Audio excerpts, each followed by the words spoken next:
세계 속의 중동을 보는 짱 헬로우매너의 설과입니다. 중동에 관심 있는 분 많으시죠? 중동에 또 아직도 전쟁이 끝나지 않고 계속되고 있습니다. 중동에 많은 이슈가 있습니다. 문화, 정치, 경제, 사회 많은 중요한 이슈들이 있는데 오늘은 중동의 외교관 그리고 외교관 교육을 어떻게 하는지 이 부분에 대해서 한번 여러분들에게 소개를 해드리기 위해서 특별한 손님 3분을 모셨습니다. 이스라엘 외교관 후보생 2명을 모셔서 이스라엘 외교부 그리고 이스라엘 외교관이 되려면 어떤 과정을 거치는지 한번 알아보고요. 그 다음에 중동에 관심이 있는 우리 학생 한 분을 또 모셨습니다. 고려대학교 사학과에 재학 중인 김지한 학생과 함께 오늘 중동의 외교관, 그다음에 중동의 외교관 교육 이런 것들에 대해서 특별히 이스라엘 외교관 후보생 2명과 함께 인터뷰를 진행하도록 하겠습니다. 네, 안녕하십니까. 고려대학교 사학과 24학번 김지안입니다.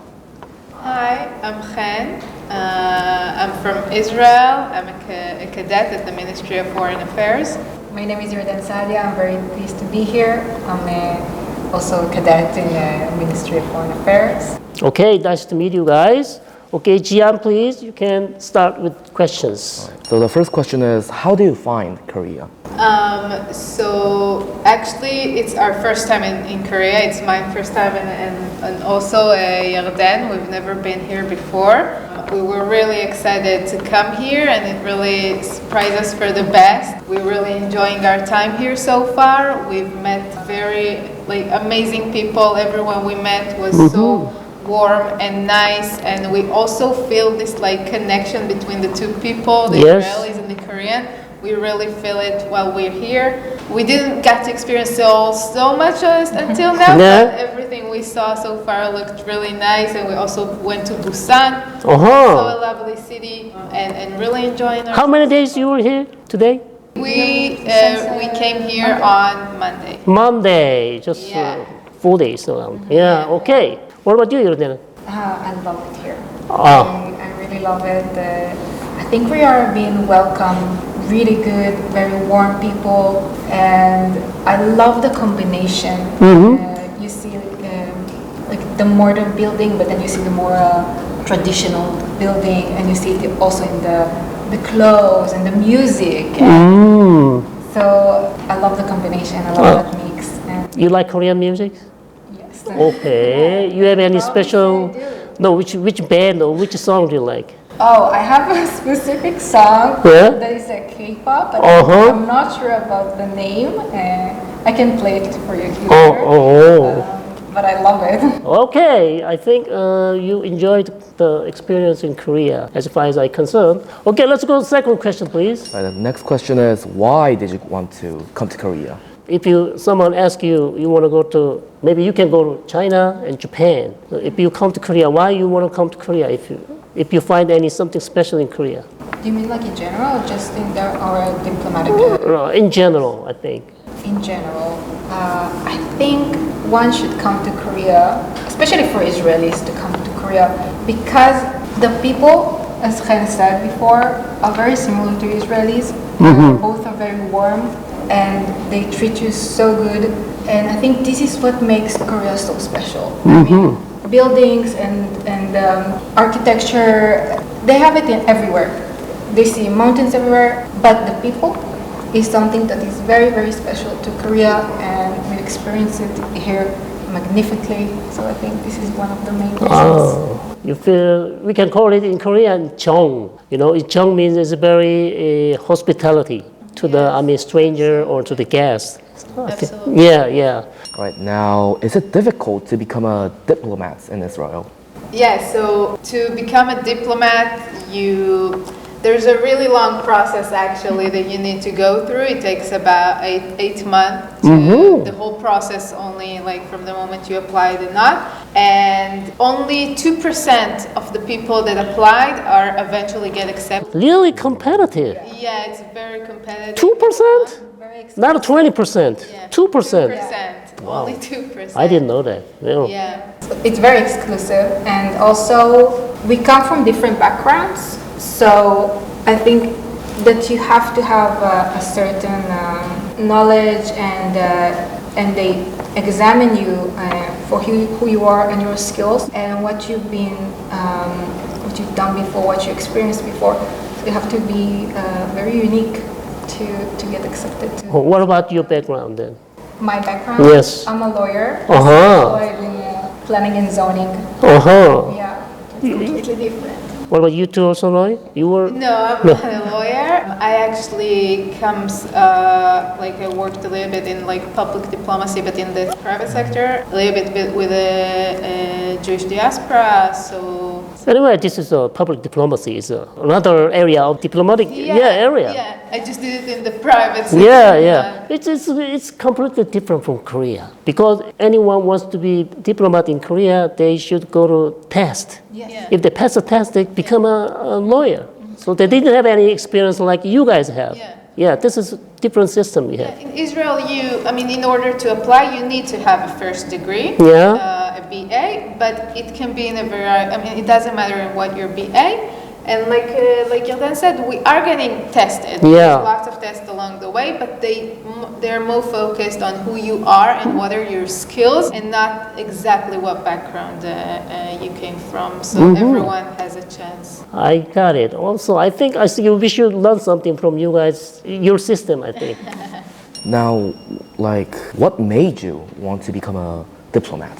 That's a really good question, I think. Yeah, that's a very good question. Yeah. Yes, especially in Israel, I think for me, I think what made me want to be a diplomat is especially the injustice that I feel about my country. I have a complex country with a complex history and present, and I don't think that people really understand it fully.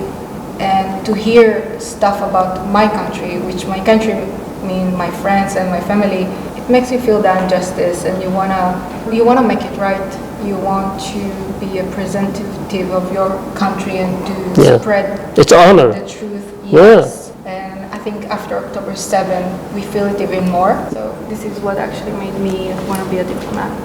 What about him? Yeah.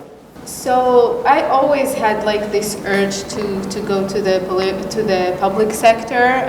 It's also what I majored and what I studied. And then when I was during my first degree, my BA, I got really into Israeli advocacy, and I also got to go on a delegation to the United States where I really met people and spoke about Israel. And we've met a lot of great and amazing people, but we also had the protesters, and the encounters I had really pushed me into going all the way. And what your dad is talking about is something many Israelis have, that urge to stand up for our country. We feel that sometimes there is a bias perception of Israel in some places, and this feeling of injustice, and that's something that really pushed us to go and not only talk about it, but do something about it, and tell people about our country and make these connections. Let me ask you one more question regarding this. Your ministry pay good? That's a good question, right? I want to know. Maybe you were a lawyer. Yes. Yeah, you can work for a good, very prestigious law firm. Yes. Now you become a diplomat. So sometimes you have a problem with the balance of the. Well, the private sector and the public sector are very different. It doesn't matter just the ministry or not. I think it's a globalized issue. But I tell you what, when I used to be a lawyer and I got paid good, but I did overnights and a lot of hours, which I do also. You worked hard. You worked hard. Yeah. But the feeling of accomplishments and what I do is right, and the feeling that I get up in the morning and do it, it's not the same. And I gotta tell you, the money is not that bad. Not that bad. Okay. All right. Okay. Next one, please. Yeah. Right. And what is the workplace culture of Ministry of Foreign Affairs like? Let me first start with the Korean work culture in Ministry of Foreign Affairs. It's very hierarchical. Yeah. It's getting better nowadays, but in the past, if your boss say something, you have to do it. But I just want to know, how is the work culture in Israel. As far as I know, they're very liberal. They're very, it's not like us. That's why I put this question. Yeah. So, I mean, we also have a very a hierarchical structure.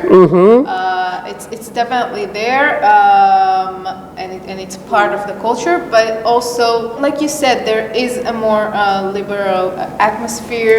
You can always, speak your mind. Everything with respect, everything with conversation. Yeah. But you have a place to speak up and to put your opinion forward. Actually, we just entered the office, so we're not that experienced with the culture of Okay, office. yeah. But we always talk about that in the office we can go to each and every person in the office and talk with them and ask questions. And they want to help us. Yeah, no matter the rank. And they want to help us. And they're very excited about helping us. Yeah. And it feels very good to know that they are very invested in our training. And I think it's not only in the headquarters, it's also in the embassy. We feel it with Barak, which is our trainee here, is the DCN here in Korea. Yeah. The amount of questions that we ask him, and it was very. I know him. He's good. He's very, Okay. All right, so the next question is, can you keep your job after having a baby? It is not easy to work after having a child in Korea, So how is it like in? Yeah, we actually heard about that. Yeah. Actually, Han and I are single, so we can't say that from experience.